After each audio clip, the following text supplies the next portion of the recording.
To be honest, is the pod going up? To be honest, sit down, we need to have a talk. Cornelius gon' make a point that the others don't. Them other shows sound the same, come escape the box. Expand your mind, dig into no controversial topics. He ain't scared to keep it real. Tune into this podcast, but don't be in your feelings. We gon' have a laugh, we gon' talk about some pain. Let's talk about the present situation of today.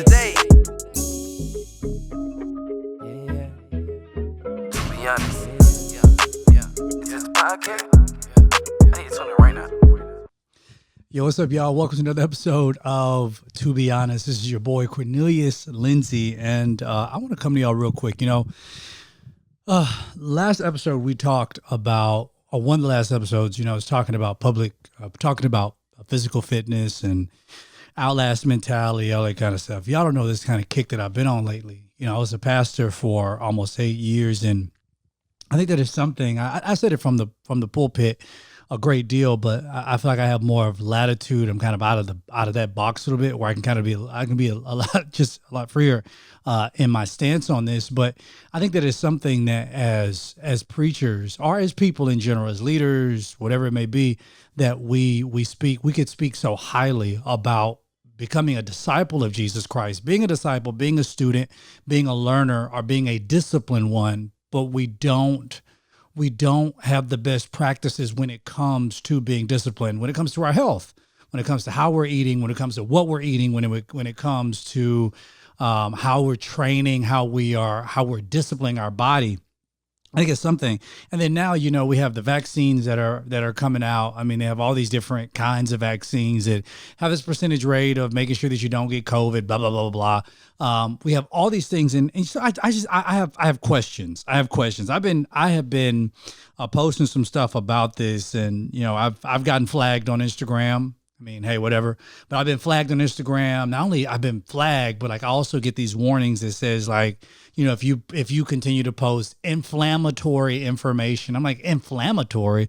Bruh, people out here showing your titties on Instagram, and you talking about what I'm talking about is inflammatory? This ain't inflammatory. But nevertheless, one of the things that I posted was I think from the CDC that actually said that it was 70. I'm gonna actually find it here. It was from the CDC, and it was saying that 70. Where is it at? Ugh.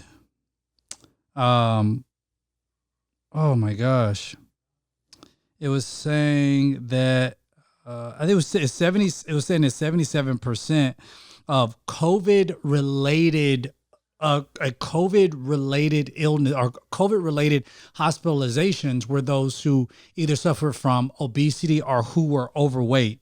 And I thought that was like really telling. And that was actually coming from the CDC.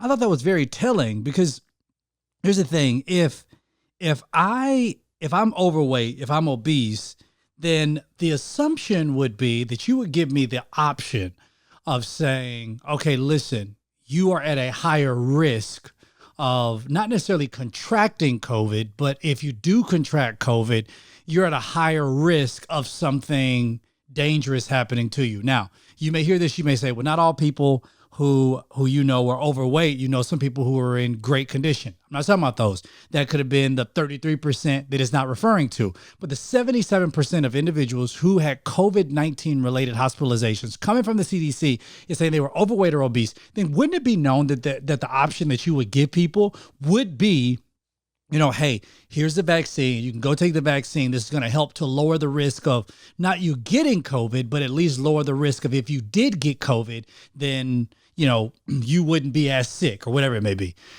Wouldn't the other option be, hey, let's have a national conversation about what kind of food we eat and what we're putting in our body, and regulating certain foods, or at least looking into having the Food and Drug Administration to look into ways that like whole foods are a lot more expensive and they're placed in better areas, higher income areas than, fast food joints, fried foods, all that kind of stuff. We know the South. I was born in Mississippi, bro. So when it comes down to fried food, don't nobody get it right don't nobody get it right, like the South does. We get it right, and we get it right every single time, because that's what we do. You go to a fair in Georgia, bruh, you can get fried butter, you can get fried Oreos, you can get fried chicken, you can get corn, you can get fried hot dogs. We call those corn dogs. You can get fried bread. We call those what's some things called that you on the little that they make them round. Crap, I forgot what they call. You can get fried bread. You have Dumbo ears. You can get those. I mean, you name it, you can get it fried. You can get it fried, dipped, laid to the side. I mean, we waking up in the morning and we eating wet, wet quicksand. We eating cement in the morning. We call it grits. But you got to add salt to it. If you add sugar to it, you don't need to vote anymore. But no, I'm just playing. But nevertheless, like, shouldn't we be providing people with an alternative and letting the alternative be, hey, let's see if we can get you healthy? Because I'm not sure if we're actually getting people healthy. Are we getting healthy? And shouldn't that be the broader conversation? Or do we just continue to just play this game of just practicing more pharmaceuticals? I want to get into the Greek definition. Some people send me the Greek definition of it. I believe, I'm of the notion that I do believe the definitions can change. I'm not saying that we all have to stick with the same definitions, but I know that, that the Greek word of pharmaceutical comes from the Greek word, I think it's pharmaca or something like that, which is essentially translated or defined as witchcraft, and it's just a practicing of medicine. So you don't necessarily know if the medicine is going to actually work. You have to do, that's why you do several tests of it. You got to do several rounds of it to see if the medicine is going to actually work or if it's going to actually resolve anything. Then we have to ask the question, is the goal of medicine, is it to actually take care of the sickness, or is it to help you relieve yourself of the symptoms long enough for your body to fight the illness? Because it is the natural part of our body, being the immune system that God gave us, if it is high enough to help us to fight against the illness in our body. Now, that's not to take away from the medical advances that we have gotten due to scientists, which I believe being the wisdom of God, being able to assist us with different illnesses we have in the past, so that if we do get illnesses, then there becomes a cure for them. I do believe, though, that God has given us a great immune system that we can be able to use. The problem is that the immune system itself is not at its optimal level because of the foods we eat. We don't get good physical exercise. So without good physical exercise, we stay camped up in the house for more than a year. Some countries are still on lockdown. For people who don't go outside, people who aren't working out. And I know I put that up, and some people are like, well, I can't believe you talking about that, because you don't have to go to the gym. Because my thing was, and I was being facetious when I said it. I was being sarcastic, and I was saying, good thing we closed down the gyms, because whatever. But it's like, you can go on YouTube and you could do a workout on YouTube. Most people weren't trying to get up at home and do a workout on YouTube, because most people were tired of being at home. Most people didn't want to go outside of their house. But even then, it would have been good to have a national conversation on saying, okay, people, I know you're at home, but how about us promoting, physical trainers or whatever it may be, to do Zoom workouts to get America up and running again? How about creating a website? We did it with healthcare.gov. Why don't you have a part of the healthcare.gov website that says, here, come here and enter in how much weight you've lost, to see, if we can get a national weight loss thing going that gives us the same type of ticker, the same type of counter that we have for our national debt, so we can see how much weight that we're losing as a country. I think that is going to do a lot more for us in the long run, because not only the physical training is going to help us with our body, it's going to help us with our weight, it's going to help us with our self-image, help us with our self-confidence. Not only that, it's going to help us with our mental health, because you're releasing serotonin in the body, which is, we refer to serotonin as the happy, it's that happy gene, it's that happiness serum that's released inside of your body that you need, so that if you find yourself in a funk, you find yourself in a depressive state, you can come and you can jump up out of that thing. But lo and behold, now we turn out, I believe in the state of Georgia, a couple of weeks ago, they were saying that, the group of adults that were able to get the vaccine, they had to have a BMI. It was those adults who I believe it had a BMI of over 20%. Now, that don't mean that you're obese. It doesn't mean you're necessarily overweight, but you're definitely on your way there. So isn't it something for us to say, okay, you can, instead of just really providing people with options, instead of saying, hey, go and get the vaccine because now's the time for you to go get it. Why don't we start telling people, give people the option and saying, hey, go get your vaccine, or why don't you start working out? Why don't you go and put down the hoagies and put down the honey bun and put down the cinnamon rolls and put down the cookies and the snacks and the sugar and the carbs and all that, the bad carbs? Why don't we put that crap down, and why don't we get healthier? Hey, what's up, y'all? I don't know if you know this or not. If you have not already checked out our stereo, check out the stereo app. Yo, we have the To Be Honest after party. Me, and typically it is my boy Jared B. The B stands for Behringer, don't stand for anything else. But Jared B. This is Cornelius on the stereo app. He is Jared B. on the stereo app as well. Come check us out. To Be Honest after party. Listen, this is your opportunity to be able to get in on the podcast. This means you can get a chance to listen to what we have to say. I think in our last one, we talked about fatherhood. Yo, and it was a great conversation. It was a dope conversation. All of our conversations there, they are recorded. You can go back, you can listen to past conversations that we've had. We're talking about fatherhood, yo. This gives us your opportunity to join us live, to be a part of your favorite podcast. Here's the thing. When you come in and when you join us, you can not only listen to us, you can also give us your comments, and you can also ask me questions. You can ask me or ask whoever my host is. You can ask us questions. So again, the To Be Honest after party, we do it every Thursday at 9:00 p.m. It goes down. We have very, very honest conversation. Again, it's on the stereo app. You go to stereo.com/this is Cornelius, stereo.com/Jared B. Make sure that you go on there. Make sure that you follow us immediately. Not only that, but make sure that you always tune in to Be Honest every Wednesday and join us for the after party on Thursdays at 9:00 p.m. Eastern time, y'all. Join us. Intro deuces. Like, I get it. I mean, hey, do what you're going to do with your vaccine. Do what you're going to do, but don't blame anybody else if they don't want to get the thing.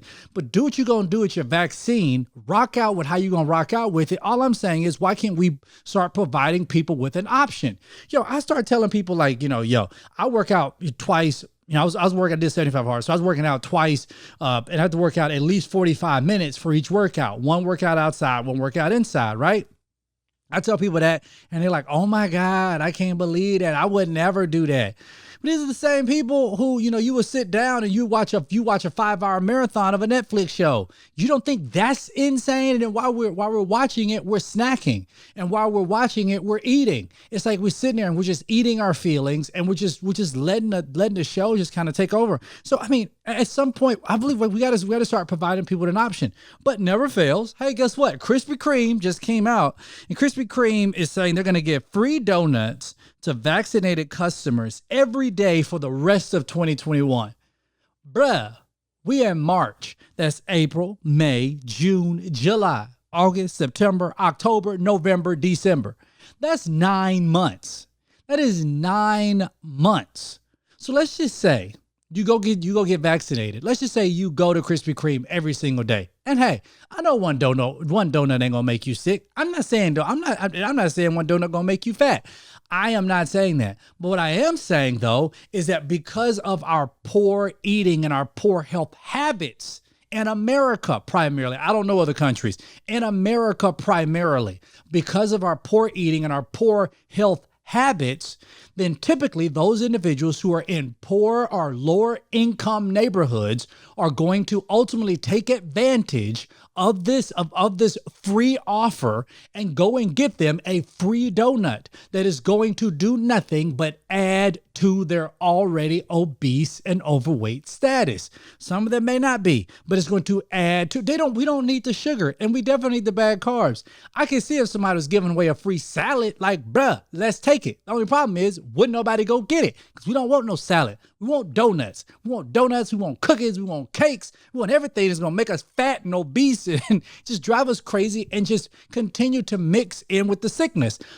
I'm beginning to think, to be honest, I'm beginning to think that there is joy in keeping us sick. Not only is there joy in keeping us sick, but it's money to be made if we stay sick. The pharmaceutical industry, y'all, is banking off of our illness. And we don't even see that, you know. We don't even see that nowadays. Like, it's like they're banking off the fact that we're sick, and it's insane. Like, there's so much talk right now. We have a national conversation on vaccines, and then the argument comes in: are you going to get it? You're not going to get it. What we're not talking about is what we're putting in our mouth. We're talking about putting masks over our mouth. We're talking about what we're trying not to let get out of our mouth. But are we having a national conversation on what we're putting in our freaking mouths? Like, we got to have a conversation on that. And I don't know. I don't even know if, like, that's a conversation that we're really ready to have, even though we need to start having it. It's starting to get warmer outside. You know, nowadays we got to take vitamin D supplements because we're not even going outside and getting the sun, bro. Like, honestly, you don't, it's like, we're not waking up to this. We're not looking and we're not saying, hey, something's wrong with this. Now we got, you know, celebrities and stars and big name pastors and all these kind of people who are promoting, go get the vaccine, get the vaccine, get the vaccine, get the vaccine, you know, to each his own. But my thing is, why can't we provide people an alternative? And then when you provide people an alternative, you get shadow banned on social media. You get shadow banned, you get told that you're promoting inflammatory information. Ain't nothing inflammatory about the fact that I'm just saying, hey, if you're obese and you're overweight, we got to lose some weight. We got to get healthy. We got to start practicing better health practices. For our doctors, like, isn't that something that when you go to a doctor, like a great doctor will look at you and say, hey, you know what? You're a little bit over, you're over, you know, you're overweight, you're obese, your BMI is heading up there. It's time for you to, you know, start toning down on some of that stuff. You know, you're eating too much candy, you're eating too much chips and cakes. And I get that. People were stressed out during the pandemic. So people were gaining weight left and right. It was another article, and I thought this was relatively, I thought this was extremely interesting, but it was about, oh, you know, and I'm sorry, the article says, just for correction, 78%. So the article reads, CDC study finds 78% of COVID-19 hospitalizations were people overweight or obese. You got that right. Overweight or obese. So that means that 78% overweight obese. I said 77, it's really 78. Ain't that too much of a difference? I want to read this too. 42% of Americans report undesired weight gain during COVID-19. The average weight gain is 29 pounds and 41 pounds for millennials. You can't tell me that didn't have something to do with our mental health as well. I get it. We're in a very real pandemic. We also have a very real epidemic of mental health that is following. Again, the average weight gain is 29 pounds and 41 pounds for millennials. This will ramify for years to come. Y'all, this is serious. This is serious. Like, I get it. We're talking about, we like to talk, and when I say we, I'm talking about, you know, the greater church. And I use the word we because I'm part of the greater church, and I don't feel like you can really criticize what you're not part of. So I say we, I don't say them, because I'm part of we. And I feel like I want to get better at this too, but you can't criticize all these other things in the world, you know, adultery and fornication and lying and all this kind of stuff. And then you just kind of leave out that part on gluttony. And we're leaving out that part on, you know, on really what we're doing for our emotional health. I get it. We give people Jesus, great. They need Jesus. But can we also start teaching some other stuff on good health practices? Like, now it's all about getting your bag. You got to get your bag, get your bag, get your bag, get your bag. Let's make some money. We got to make some money up in this piece. We got to make some money. It's about to go down. We got to get the bag, start a business, do this. So now we're getting people, they starting business, they getting their bag, doing all this other kind of stuff. But the problem is they starting all this stuff, but then they're overweight. They're not working out. Their mental health is trash. So let's just say you make $1 million, but you're overweight, you're obese, you're not really enjoying it because now you got hospital shut. I mean, you got tubes shoved up your nose. Like, I got criticized for saying this as a pastor. I got criticized for saying, as a pastor, I'd rather tell y'all to get healthy, because for me, I need to work out because when God tells me to go somewhere, I don't want to tell him I can't go because I got tubes up my nose. because I'm sitting inside of a hospital. I'm laying inside of a hospital bed because I'm overweight and I'm obese and I have a terrible immune system. And people got upset with me about that. But hey, to each his own. People can be pissed off. Like the old folks used to say, better be pissed off than to be pissed on. And I don't piss on people, so I don't mind being pissed off. If y'all pissed off, that's fine. I think we had to have a conversation inside of our house first. Well, with ourselves first in the mirror. And we got to really ask ourselves the question, are we doing everything we know we can do in order to resolve the issues that we have? If not, something seriously has to be done and it has to change. Like, y'all don't even understand, yo. This is insane. Like we're getting fatter and we're getting sicker. And then we're just calling more drugs, more medicine. You know how many people I've met who are on different pharmaceutical drugs for different diseases, different illnesses they had in their body? They changed their diet. They just changed their diet. And then all of a sudden, their illnesses went away. Isn't that something? Yo, they killed Dr. Sebi.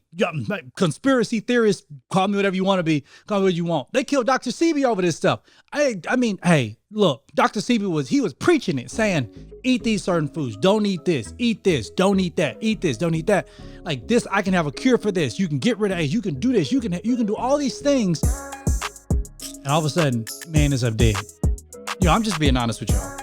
All I'm telling people is, I have a program for it, Outlast 30. I got a mentality for it, Outlast, the Outlast mentality, outlast30.com. I'm just saying, we got to get healthy.